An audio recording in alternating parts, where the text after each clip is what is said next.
This is a review of the main events in the armed forces of Ukraine for the past week. This week, Russia focused its attack on Ukraine's energy infrastructure. However, the terrorists did not stop striking residential buildings and civilian facilities. In Kharkiv, a Russian drone hit a kindergarten. There are dead and wounded. Another kindergarten was also hit in Kyiv. In the capital, a synagogue, a business center, and several apartment buildings were damaged. During one of the most massive attacks of the week, on the night before Wednesday, in Kyiv region, the Russians killed a young woman, a 6-month-old baby, and 12-year-old girl. Their bodies were found in the ruins of a burned private house. Russian terrorists also continued to shell border towns and villages. In Kherson, residential areas were hit by multiple launch rocket systems.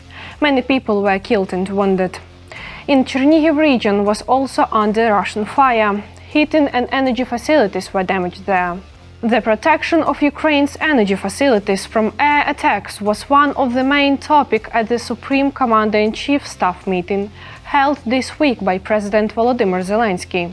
According to the head of state, decisions were made to provide additional helicopters and to further strengthen Ukraine's combat aviation. The president also instructed officials to urgently prepare documents or agreement with the United States on the purchase of air defense systems. He noted that the deal involves a long-term contract for the delivery of 25 Patriot systems. New sanctions against Russia were introduced this week by the United States and the European Union. The EU approved its 19th package targeting Russian banks, cryptocurrency exchanges, and companies in India and China. The EU also restricted the movement of Russian diplomats to counter attempts at destabilization. Meanwhile, the United States imposed sanctions on Russia's largest oil companies, Rosneft and Lukoil, as well as their affiliated companies. The United States Treasury stated that these measures will increase pressure on Russia's energy sector and limit the Kremlin's ability to finance its war machine and support its weakened economy. Ukraine, in turn, continues to bring Russia's back to reality with long-range strikes.